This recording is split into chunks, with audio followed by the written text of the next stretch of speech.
Did you ever wonder what happened with Tomioka after meeting the Kamado siblings and sparing Nezuko's life? Well, today, you'll finally know. I'll tell you everything that happens in the Tomioka Giyu Gaiden, a 2-chapter spin-off of what happened with Tomioka after the first episode. It starts with the Water Hashira standing against a demon holding a woman, begging for his life, and swearing that he won't eat more humans. But ironically enough, the demon turned hostile against Giyu while saying that. And also, his face started to look more demon-like. But Giyu simply killed him, as if it was nothing. And then, his loyal crow came to give him new instructions. He then arrived at this northern rest point, where some people were arguing with this girl named Yae, who saw her dad Matazu the Matagi, and his hunting partners getting killed right before her eyes by a bear. And now, she spent her time in the mountains looking to avenge their death. The only time she came to town was to go shopping. When we first see her, the people she was arguing with were telling her she shouldn't be going to the mountains alone and to leave the vengeance of her father to the adults. But Yae argued she was not alone, that she was always with Taro, her dog and loyal friend. Just when Yae was about to leave the discussion, Giyu grabbed her by her rifle, which made her turn angrily. Giyu introduced himself as a demon slayer and asked Yae about the supposed demon that attacked her. As you've noticed, Giyu has the social skills of a shoe. Like, who thinks it's a good idea to grab someone's rifle to get their attention? Tell them you're something they don't even know exists, start interrogating them right after, and expect them to be nice and friendly.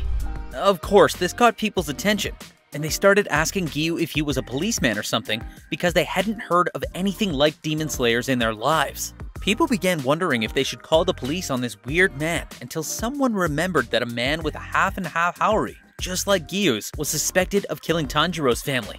And then they tied him up with the help of some other men to take him to the authorities. Fortunately, Shinobu was already there buying some herbs and saw everything. When she went to help Giyu get out of that station, Yae started to confront them, but she just fainted right there. Shinobu asked Giyu to stop fooling around and help her. Giyu just ripped the rope the villagers used to tie him up, as if they weren't even there in the first place, and went to help her. The story then gets interrupted by a flashback of Yae's childhood, when her father invited her for the first time to learn about hunting. And after seeing these googly eyes full of excitement, the flashback jumps to the moment she saw everyone dead and the supposed bear who killed them. Finally, Yae woke up with Shinobu way too close to her face, which scared her off. While Giyu tried to get rid of Taro, who wouldn't stop biting him, Shinobu explained everything to Yae about demons and the demon slayers. Yae oversimplified it by saying they just slaughter demons. But Shinobu couldn't contain herself and answered that they only kill evil demons, and that if there was one who would choose to starve to death instead of eating humans, she would take them in and love them. After that, Shinobu and Giyu offered to help Yae hunt the bear, but the girl declined the offer, saying she wanted to do it alone and headed to leave. Giyu sensed something was off, so he blocked her way and asked her if she was hiding something from them. In response, she just got defensive and told him to move.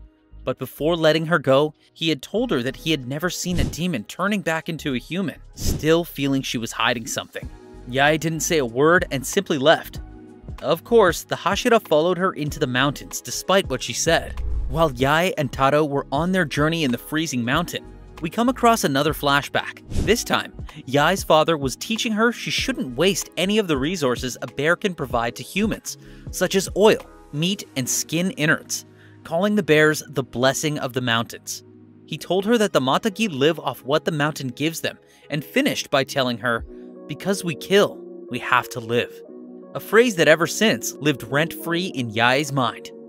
We then come back to the present, with Taro leading the path. He was so far that we just heard him bark. His barking stops suddenly, and we see something thrown in the air and then fall again to the ground. It was Taro's head.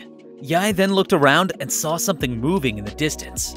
This is when we get full confirmation that she was hiding the fact that her own dad was the one who killed the group of hunters, and not a bear.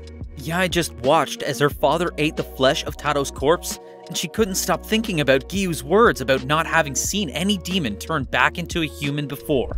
She truly believed otherwise in her mind. That's why she lied to everyone, saying it was a bear instead of her dad, who was now a demon. But Taro was the last straw, so Yae aimed for her target and shot. She managed to destroy her father's head, but of course this didn't stop him. Instead, he started reaching toward her like an animal. Meanwhile, she stayed there and just wondered why he didn't kill her that same night when he had the chance. When Matazu gets on top of her, Yae ends up in the exact same situation that Tanjiro faced with Nezuko. Except she didn't kill anyone, but you get the point. With her words, it seemed like her father was gaining consciousness again and was trying to say something to her. But at that moment, Giyu came and cut Matazu's arm, and that's how we finish Chapter 1. The second chapter begins with a memory of Yae with her father and Taro around a deer that she had killed. Matazu told her that he helped her in this one, but she'll have to figure it out herself next. She happily agreed, reminding him of the words he said to her. Because you kill, you have to live, referring to the fact that she was growing and learning to keep herself alive.